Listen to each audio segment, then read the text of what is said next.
Tonight, London's flagship High Street is one step closer to a major facelift. The Mayor has put forward his vision to pedestrianise Oxford Street. Some say it's the future, others say it's a disaster. London has some of the slowest public transport in Europe, and this will make it worse. It's the pedestrianisation will make it easier for people to move around Oxford Street. Also ahead, an appeal not to clog our sewers with these this Christmas. The surprising things you shouldn't pour down your sink. The Londoner trying to help drivers keep clear of yellow box junction fines, and packing a punch for mental health. The first NHS-backed boxing gym opens in the capital. Good evening. It's one of the world's most recognised shopping hubs, and today Oxford Street moved another step closer to a major facelift. The Mayor has put forward his proposal for new traffic routes that will make 3/4 of a mile of it fully pedestrianised, starting at Oxford Circus and finishing just shy of Marble Arch. So Sadiq Khan says it will rejuvenate the high street, create jobs and make it cleaner. And while it's proving popular with some businesses, other groups say it will be catastrophic. Helen Keenan reports. Buses, bicycles and taxis, all to be banned from Oxford Street if new plans to pedestrianise are approved. Do you think that's a good idea? I think it would be. It'd be easier for people to get around and for not to get held up by buses and cabs. Easier. But I just don't know if Oxford Street would be the same without the cars and the buses. It makes it part of Oxford Street and the experience. For it to be like that permanently is a bit much. Yeah, and it's hard for older people as well to come here, especially on the tube. This is how it would look. Wider and greener space, stretching from IKEA at Oxford Circus Station down to Selfridges by Bond Street. But it will be a big job and will involve changing several bus routes. So 3 routes would change. So we move from the current situation of 35 buses a day to 21 buses an hour via those alternative routes. And we've set out in the consultation documents what that means in terms of journey times, and overall for buses it's about a minute's difference. Well, it may not look like it, but Oxford Street is actually not as busy as it used to be. And that's the hope with pedestrianising about a half-a-mile stretch of this road, that it will bring people back to London's major shopping destination. While business booms at Christmas, shops here want trade to increase throughout the year and think this could be the solution. The pedestrianisation will make it easier for people to move around Oxford Street, but it will also improve the ability of, for example, restaurants to put terraces out in the summer. It'll make it more of an experience, and that's part of giving Oxford Street, the nation's high street, its mojo back. But there are concerns from residents it would mean surrounding roads will become noisier and more congested. London has some of the slowest public transport in Europe, and this will make it worse. What we think is really the problem on Oxford Street is the lack of a compelling retail offer. And in order to support that, what needs to happen is lower business rates and lower rents. Nothing's been decided yet. This is the start of an 8-week consultation. The Mayor's hoping work could start next summer, and there are promises of more jobs and cleaner streets.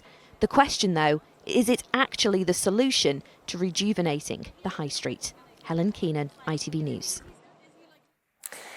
Now, as the rest of us come to terms with the news, our energy bills are going up in January. Residents on an estate in Pimlico are fighting a decision that could cost each of them thousands of pounds. Churchill Gardens has long relied on an antiquated system put in during the 50s that used excess heat from the nearby Battersea power station. It meant lower bills then, but now the system needs an overhaul. It's going to cost today's residents an awful lot more. One told us it could cost her £66,000. Carolyn Sim on Pimlico residents' electric shock. It may be cold outside, but people living in these Pimlico flats are feeling the heat. A bill to replace the ageing system which warms their homes is being dumped on their doorsteps, and it's huge. My home will take a bill of £66,000 by the council's own estimates of the costs. How on earth are you going to pay for that? Well, this is the thing. We're really scared. It will throw a lot of residents into heat poverty. When you put the council's financing costs on the top of that 66,000 over 25 years, we'll pay 140,000. Now, who on earth pays 140,000 for a gas boiler? In the 1950s, wasted heat from Battersea Power Station was used to heat more than 3,000 homes by the Pimlico District Heating Undertaking, a shared system which was a feat of engineering back then. But today, the pipes keep bursting. This community centre was flooded. Do you feel safe living in your flat? Most of the time, but I must admit, these events I keep hearing about from neighbours makes me wonder. This is the tower which pumps hot water all around Pimlico. It's essentially a giant water tank, but the pipes that serve the system are made of steel, not copper, so they are rusting. The next problem is they're embedded in casks of concrete. Westminster City Council have shortlisted 5 options. All are shared systems. Would you do this if you were starting from scratch now? Because they are starting from scratch. We're just calling on the council to be more flexible about their approach. There's so much opportunity there with technology, and it's so sad that the council are pushing a big centralised system which is forcing heat one way. The council told us we want to ensure residents have a reliable, low-cost, efficient energy supply. Keeping bills down for residents is our priority, but they might have to work harder to get residents on board. But who can afford it? A final decision on the project will be made next year. Carolyn Sim, ITV News, Pimlico. Bridgerton actress Genevieve Chinor has revealed that she was attacked again in London. It's just months after she was caught in a brawl with a phone thief in the capital. The 27-year-old broke down in tears as she explained on Instagram that she'd been targeted near Oxford Circus moments before she was meant to walk into an audition. Now, if I said festive fatberg, some of you might think I'm referring to the state of one of your relatives on Christmas Day after eating too much, but actually this is a serious issue. The accumulation of fats, oils and greases in sewer system builds up more than ever during the holiday season. It can lead to blockages and even flooding. Tess Fayers is Director of Wastewater and Bioresources at Thames Water, and she's here to tell us why we shouldn't be tipping fat down the sink. Tess, thank you so much for coming in. Just briefly explain to us how much of a problem are fatbergs. They're pretty gross, aren't they? They really are. And like you say, we clear 75,000 from our network every year, which does cause issues because they can pop out in the wrong place if you then see a flood, which might affect your own property or might then affect the environment. Oh, look, we're seeing some absolutely disgusting pictures of stuff. OK, so that gives us a really good idea of how awful it is. So now what we do, so this is the important stuff.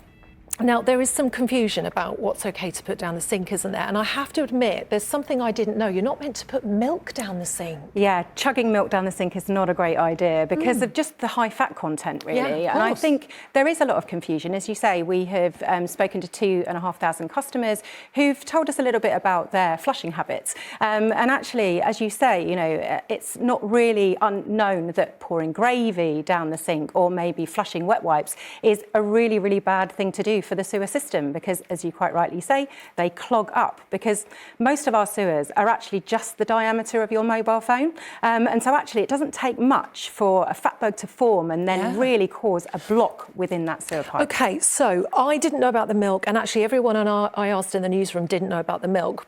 What do we do with the milk then? Because, do you know what I mean? Because we want to recycle the bottle, so what do we do? Absolutely. I mean, as I said, you know, flushing a small amount, but really, ideally, not a large amount. Really, all we want in our system is the 3 Ps. So if I can leave you with nothing at all, just remember that all we really want is pee, poo and paper. And that is it. Okay. Just the 3 Ps. We really don't want gravy, we really don't want leftover custard, and we certainly don't want wipes. Right, OK. I won't be forgetting that one.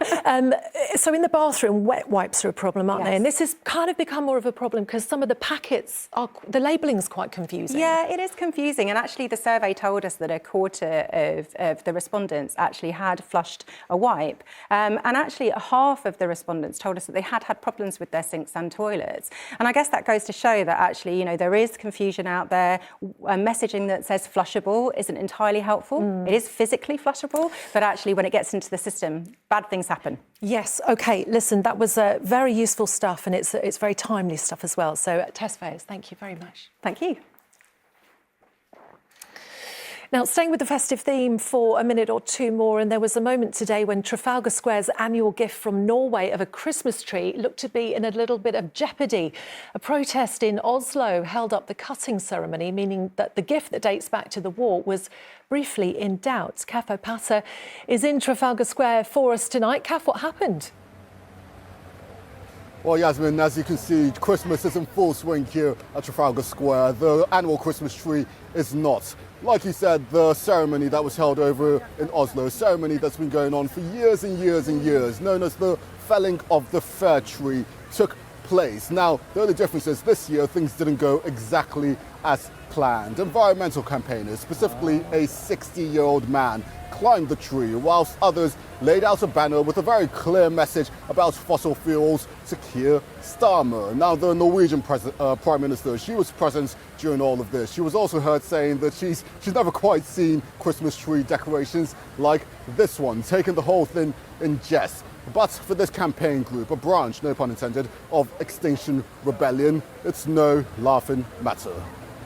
We are giving you a Christmas tree that is, for someone, often known as not being the most beautiful tree in the world. And for that, we get tax breaks for £250 million. And Rosebank itself, the oil field, is the biggest undeveloped field with more emissions than 28 countries combined. Now, will the tree arrive? It will indeed. After a brief 30-minute delay, Christmas will proceed as planned. The tree was cut down and is now awaiting delivery to London. Now, Yasmin, I know we might have a little laugh, a little chuckle about this, but this ceremony is of huge historical significance. It's a tradition between UK and Norway that's dated all the way back to 1947. A gift from Norway to Britain for its help during the Second World War. A gift that should be arriving very soon. Phew, Kath, thank you. Still to come on the programme. The NHS mental health initiative that's offering people a different kind of jab, and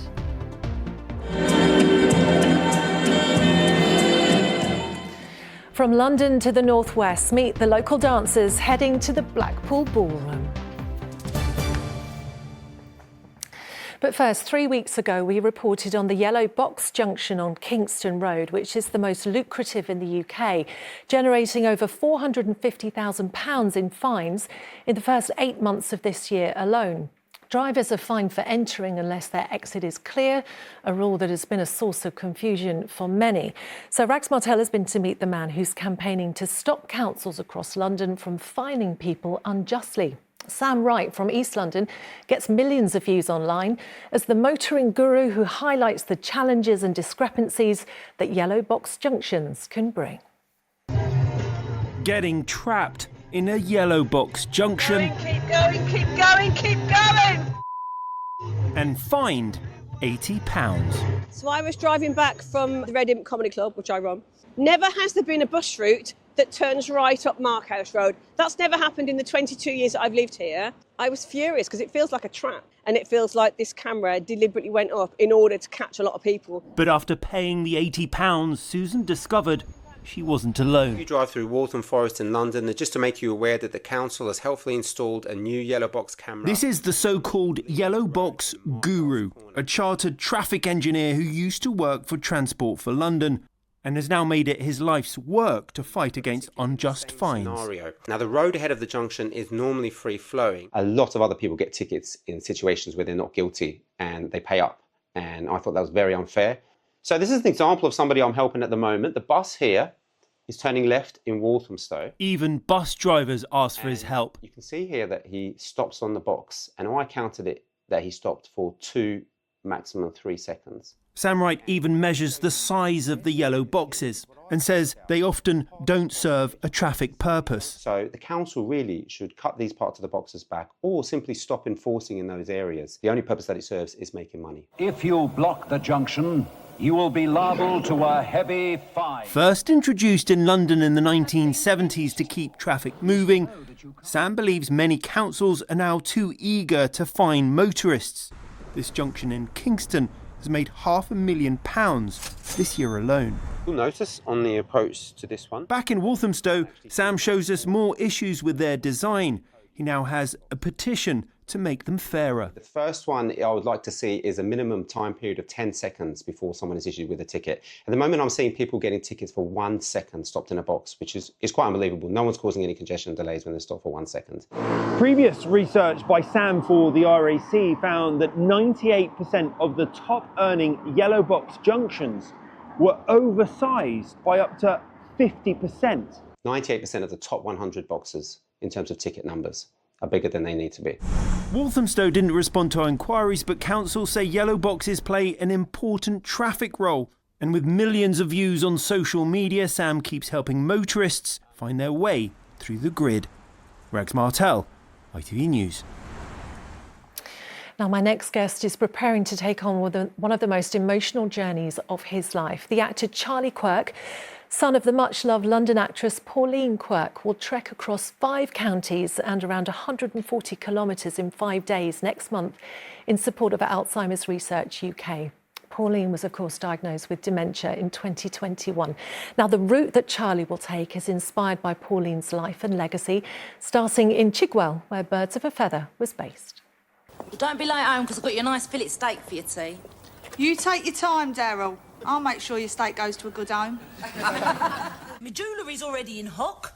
It'll be the telly next. Flog the telly! You are mad! So where are you off to, then? That's for me to know. And you to spend your dull, pointless little life finding out. My life is not dull and pointless. Is it, Mr. Pizza? Oh, brilliant stuff. And Charlie is here along with Samantha Benham-Hermetz from the charity. Thank you both so much for coming in. And Charlie, this is such a beautiful idea because the route you are taking is so special to your mum, isn't it? Yeah, you know, we're going to some iconic places in my mum's life and my family's life and my mum's career. And I'm just excited to learn more about my mum's childhood from people that loved her, my sister, my family, and you know we're starting in Chigwell as you mentioned, through to West Ham, the home of our football team, and then through London to UCL where lots of research takes place for Alzheimer's Research UK, to Windsor where my mum got her MBE, then out to Pinewood. So yeah, loads of memorable locations. Just makes you realise how much she's done and achieved in her life, doesn't it? I realise that now with the distance, but you know it's an amazing thing. Extraordinary. How is your mum at the moment? She's good, thank you. Yeah, you know, dementia is her condition, but that hasn't changed how she is. She's still the funniest person in the world. She's still the same as everyone would remember, and yeah, I'm just hoping to do her proud and everyone else that's suffering with this condition across the country. What does she think of what you're doing? She can't believe it, I think. She thinks it's an amazing thing. You know, we're a very private family, but we want to, you know, spread awareness and, you know, and raise amazing funds for Alzheimer's Research UK to raise awareness for this and find a cure. And Samantha, what do Charlie's efforts mean to the charity? It's just absolutely incredible. Both that Charlie's taking on this immense challenge, but also that the family are drawing attention to dementia and the progress that we need to see in dementia research. Dementia research is at a tipping point. We know more than we ever have about dementia, and there are more treatments in the pipeline than there have ever been. So we hope that Charlie's Trek will spur on the public to support dementia research, and obviously they can donate through our text to donate code, so Charlie 10 to 70255 if they so wish. Some of the stats are really striking. 1 in 2 people will be affected by dementia. That's true. The scale of dementia is growing. It's the greatest health challenge in the UK at the moment. 1 in 2 will be affected in our lifetimes, either through developing it, through caring for a loved one, or sadly, both. So this is something that we urgently need to deal with. And dementia research will help us find the answers, how we can detect and diagnose it at a much earlier stage, how we can treat it, and also ultimately how we can reduce our risk of developing dementia throughout our lifetimes. Is there any hope that we could one day find a cure? Because there isn't one at the moment, is there? No, there are no treatments currently available on the NHS that can slow down or stop dementia in its tracks. But there is new treatments coming through. We've seen them licensed in other countries, in the US and Japan, other countries, but not yet in the UK. And we're also campaigning to ensure that those new treatments, once they're found, can be made available to people. And Charlie, how is training going? It's getting a bit chilly for this now, isn't it? Yeah, the cold snap has definitely made it more real. Yeah, training's difficult. I fractured my leg in August. Oh, no. Yeah, so dealing with that. But, you know, every moment I'm training, it's to go for a good cause. And, you know, we've raised over £30,000 already from my donations at trek.charliestrek.org. And everyone that's done that already is incredible. So I have to train as hard as I can to make everyone proud. And we shed light on this. And I guess... thoughts of your mum? Do they just keep you going as you're training and when you actually do it? Absolutely. When I go to these iconic places, there's going to be so many memories that I haven't learned yet, and some you know, I either have of myself and my mum. So, yeah, it's going to be emotional. It's going to be physical, but I think I'm looking forward to it a little bit. Yeah. It kind of strikes me that actually we kind of all should do a little trek for our parents to realise what they've done in their lives. Yeah, who knows? Maybe after this, people will try and emulate it and do a 5K around where they grew up with their parents if they're lucky to, or on their own, just to have a moment with themselves. And you're going to kind of have the support of friends and family, are you, as they join you on the friends and family, co-stars that my mum's worked with, people she grew up with, family members, my nieces, my sister, my dad. So yeah, it's going to be pretty emotional, and hopefully we'll raise a lot of money. Well, listen, good luck, and I hope you do. Thank you both so much for coming in. Good luck. Now, it's often said that healthy mind means healthy body, and one NHS Foundation Trust has clearly taken those words to heart. Oxley's has granted a 10-year lease to mental health charity Off the Ropes to open the NHS first on-site boxing gym at its Goldie Lease site in Abbey Wood. It is officially opening today amid growing evidence of boxing's positive impact on mental health. Antoine Allen now on the NHS initiative that's really packing a punch. The goal in this gym isn't to knock people down. Instead, coaches and former professional boxers offer advice between rounds to support people suffering with their mental health. I think if you're going through difficult situations with your mental health, you need structure. You need something, you need a reason to get out of bed in the morning, because otherwise the days will just end up rolling into one. Off the Ropes officially opens its doors at Goldie Lee in Bexley, becoming the first NHS location to host a dedicated boxing facility. The coaching here is to help service users open up about their mental health challenges. They're probably more likely to listen to me as a boxing coach than they are to listen to me as a mental health professional. Boxing coach Warren Dunkley is also an occupational therapist. For years, he's been using the principles of boxing to help people going through mental health crisis. Lots of our clients, when they're discharged from hospital, they end up isolated and they've got kind of nowhere really to go. Then they kind of disappear from the system and no one kind of picks them up. With us, if we don't see some of our club members that maybe have been engaging while they're in hospital, if they then don't start coming, we're on the phone, we say they're coming back down the club, we pick them up again, and we're that kind of family that helps support them. Service users come here for a variety of reasons, but all will join a community free from judgment. It's not just the physical side, mental. They got mini bus, they take us on holiday and things like that. Why is this boxing gym a safe space for you? And it's like with my mental health and stuff like that, I can forget about that, and when I come here, I can be myself, because no one's patronising me or nothing like that. They don't patronise me one bit. I mean, majority of the time I'm the only girl that comes down here, but I get along with the boys. Off the Ropes had been working around South East London for many years, before Oxley's NHS Foundation Trust recognised the psychiatric value to patients beyond simply those wanting to get fit. What I don't want is for this to just be a resource for patients. I need that connection between patients and the community. The second thing is that patients who are in hospital can have access to this because it will aid their recovery. After a successful trial on the NHS ward, Off the Ropes now has a 10-year lease to help train and build a community working together to win individual battles with mental health and well-being. Antoine Allen, ITV News. OK, let's get the weather forecast now. Here's James. An icy start to the day will give way to a series of oohs and ahs. TUI sponsors ITV London weekend weather.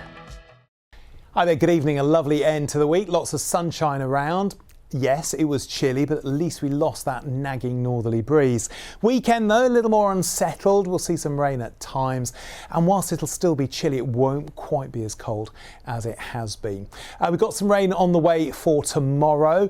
It's going to be quite useful in helping to keep a frost at bay by the end of the night. And then into Sunday, another low sort of corkscrews its way down from Iceland, and once again the possibility of seeing some cold air on the back end of that low. So we're not out of the chilly air just yet. In fact, over the next few hours, quite a frost developing out of town, temperatures dipping below freezing in 1 or 2 spots, and then towards the end of the night, a bit more cloud moves in, the breeze picks up from the south, and it helps to keep that frost at bay. It means that at 5 in the morning, whilst temperatures will have been colder earlier in the night, they'll be at around 3 or 4 Celsius by 5 in the morning. Tomorrow then, a bit of a grey start today, a bit of a breezy day, and then that rain's going to start pushing through. A little bit hit and miss, a bit showery in nature, but there will be 1 or 2 heavier bursts in there. So on the whole, a rather grey, chilly, murky, damp day. Not a particularly nice Saturday, a little bit blustery too, with temperatures still slightly below average, topping out at around 7 or 8 Celsius. Saturday into Sunday, that front clears away, a bit of mist and murk around for the early part of Sunday. That front may well be a little more on the aggressive side, some sharp showery bursts on there, but also the risk of hail. But once we're behind that, hopefully a brighter afternoon and the possibility of temperatures back into double figures. TUI sponsors ITV London Weekend Weather.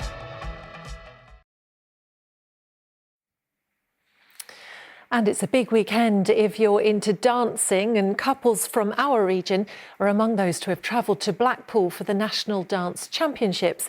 To make it even more special, this year is the 50th anniversary of the competition. James Webster reports.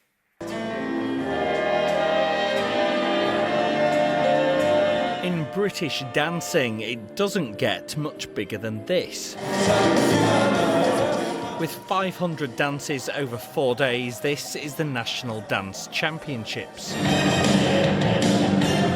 And they've travelled here from all corners of the country. Peter and Teresa are from London, and it's been quite the journey after she recently recovered from a hip replacement. For me, at first I thought, will I make it back? And I did give Peter the option to find another partner, but he very kindly stuck by me. But yeah, it's a lot of hard work, a lot of dedication, and just a determination to get back on that floor. When we're really together and we fly across the floor, it's close to heaven on earth. It really is. The world famous dance floor here has a long history. But this event too has its own proud history. Event organisers are this year celebrating its 50th anniversary. This ballroom for dancers is the most iconic ballroom. It's where everyone strives to dance. To be quite honest, I think it just gets in your blood. From a child, I used to come in and watch, and I used to earn my pocket money putting trophies together, and I think from there, just watching it's just so energetic, it's so visual, and it's so passionate, you can't not like it. 1, 2, 3. This weekend's performances have been months in the planning. The finishing touches have to be perfect, and dancers are practising until the last moment. Over the weekend, there's 60 hours of competitive dancing, a mixture of Latin, ballroom and solo categories. 300 trophies will be awarded. Professional dancer Darren Bennett is one of the judges. Dance is moving to music. So of course we're looking for that musicality, we're looking for them to work with the music. We have an amazing band here with the Empress Orchestra. My hope this weekend is that we see some absolutely amazing dancing, we see some talented couples, giving it all. Although everyone here is pleased to just be performing in this historic venue, the competition is fierce and everyone is determined to show off the very best of their dancing. James Webster, ITV News, Blackpool. And that's it from us. The evening news is next with Lucrezia. From all of us on the London team, have a lovely evening and lovely weekend. Bye-bye.